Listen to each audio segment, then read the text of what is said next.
It was a quiet afternoon at the elegant Aurelia Hotel, the kind of place where polished marble floors whispered wealth, and chandeliers reflected lives untouched by struggle.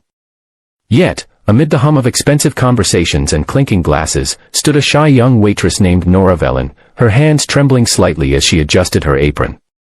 She had been working here for barely 2 weeks, invisible among the refined guests who never looked twice at those who served them.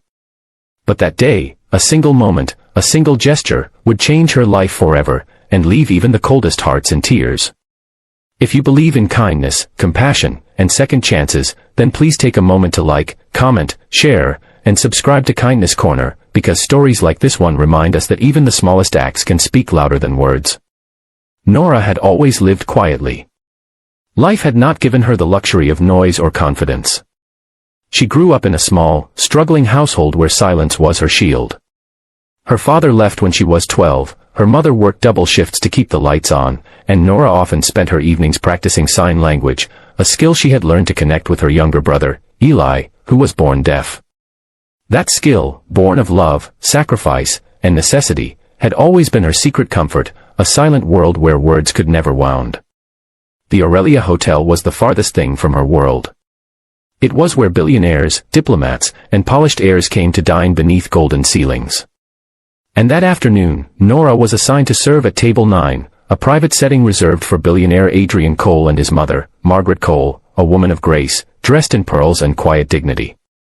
Adrian was known for his brilliance in business, but also for his reputation as cold, precise, and distant. Most of the staff whispered about him, a man who built an empire yet seemed untouched by humanity. When Nora approached their table, her palms damp with nerves, she noticed something that made her pause. Margaret Cole wasn't responding to the waiter's questions. Instead, she smiled softly, trying to read lips. Then Nora saw it, a discreet hearing aid and the way Adrian gently leaned closer to his mother when speaking.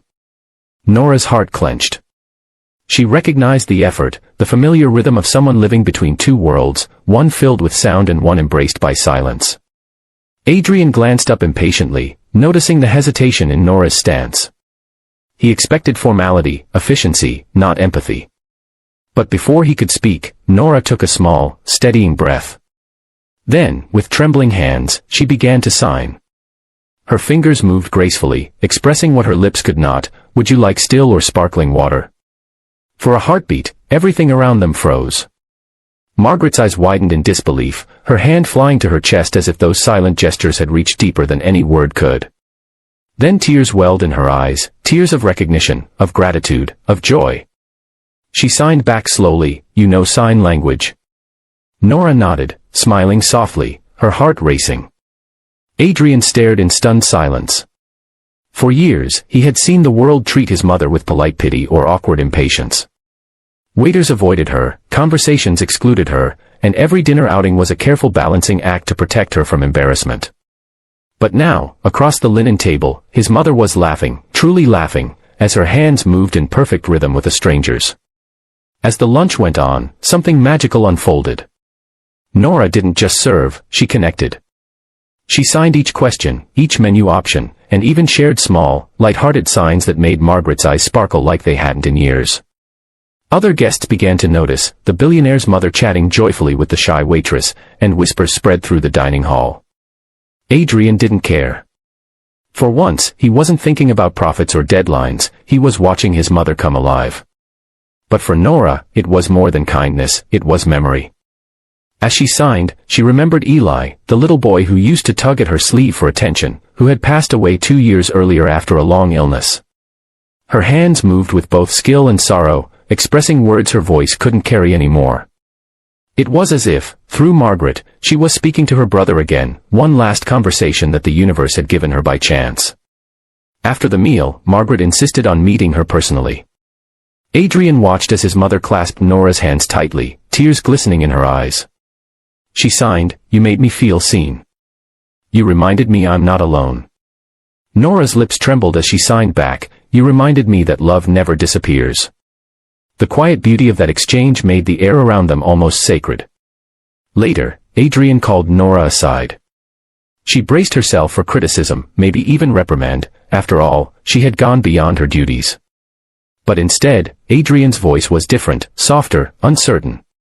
He told her how his mother had felt isolated for years, even in her own home, and how no one had ever cared enough to communicate with her this way. Then, in a rare moment of vulnerability, he confessed that his mother had taught him the importance of empathy, something he had lost somewhere between boardrooms and business wars. Nora's simple act had reminded him what truly mattered. He asked Nora about her life, and when she mentioned her brother, he understood the depth behind her gestures. Without saying much, Adrian arranged for the hotel to sponsor free sign language training for all its staff, in memory of Eli, though Nora never asked for it.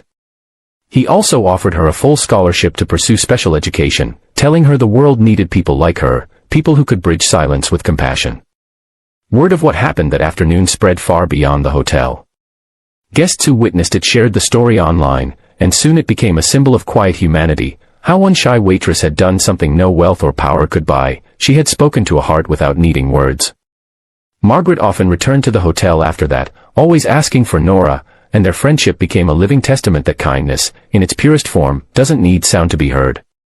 Weeks later, as Nora stood by the window during her break, watching the sun filter through the city skyline, she thought of Eli and whispered a silent thank you. Sometimes, the world tested her with loneliness, but moments like this reminded her that love always finds a way to return, often through strangers who need it just as much as you do. If this story touched your heart, please like, share, and subscribe to Kindness Corner, because the world needs more stories that remind us how powerful kindness can be, even when it's spoken in silence. Before you go, tell us in the comments, would you have done what Nora